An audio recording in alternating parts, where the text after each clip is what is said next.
Hello everyone, আসসালামু আলাইকুম। আপনারা কেমন আছেন? নিশ্চয়ই ভালো আছেন। আমি এখন অনেকটাই সুস্থ। এখানে আমি টমেটো সস দেখাবো। এই টমেটো সসটা অনেক মজাদার। আপনারা অবশ্যই দেখবেন এটা এবং ট্রাই করবেন।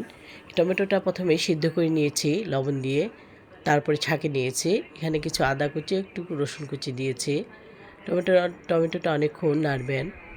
এই টমেটো সস আমার মনে হয় আমার টমেটো সসটা অনেকেই খেয়ে অনেকের পছন্দ।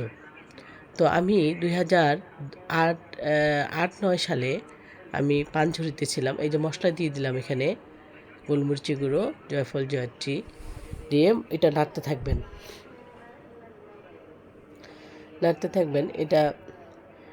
আর যেটা বলতেছিলাম, 8-9 সালের দিকে আমি পানছড়িতে ছিলাম, খাগড়াছড়ি ডিস্ট্রিক্টে পানছড়িতে। ওখানে আমি টমেটো সস বানিয়েছিলাম। এই যে গুড় দিয়ে দিয়েছি এখানে, গুড় এবং চিনি।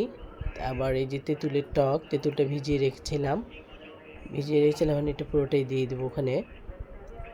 আপনার দিয়ে অনেক নাড়তে হবে। তেঁতুলের টক দিয়ে দিলাম, দিয়ে নাড়তে হবে আপনার কিছুক্ষণ। এখানে গুড় চিনি দুটোই দিবেন।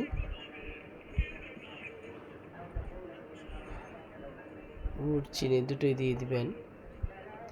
কিছুক্ষণ নাড়বেন, নাড়তে থাকতে হবে। এখন কর্নফ্লাওয়ার দিয়ে দিলাম 2 চামচ।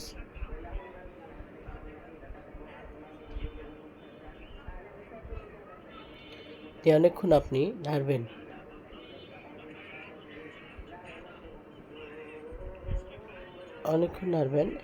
যেটা বলতেছিলাম, আমি 8-9 সালের দিকে আমি পানছড়িতে ছিলাম, খাগড়াছড়ি ডিস্ট্রিক্টে এক উপজেলা পানছড়ি। সেখানে এক ভদ্রলোকের এই টমেটো সস খেয়ে খুব পছন্দ হয়েছে, দুজনেরই, হাজব্যান্ড ওয়াইফের। তখন আমার কাছে বানিয়ে চেয়েছিল, আমি তাকে বানিয়ে দিয়েছিলাম। প্রায় 10 কেজির মনে বেশি হবে। তো অনেকগুলো টমেটো সস বানিয়ে দিয়ে আসছিলাম।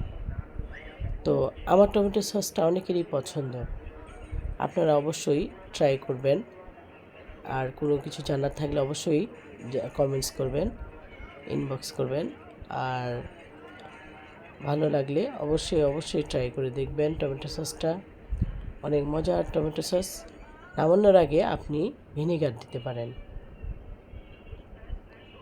আমার বাসায় ভিনেগার ছিল না, ওই মুহূর্তে ভিনেগার দিতে পারিনি। আপনি নামানোর আগে 5 মিনিট আগে একটু ভিনেগার দিয়ে নামিয়ে ফেলবেন।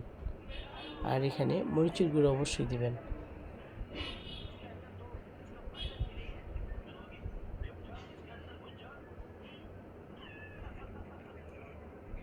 আল্লাহ হাফেজ।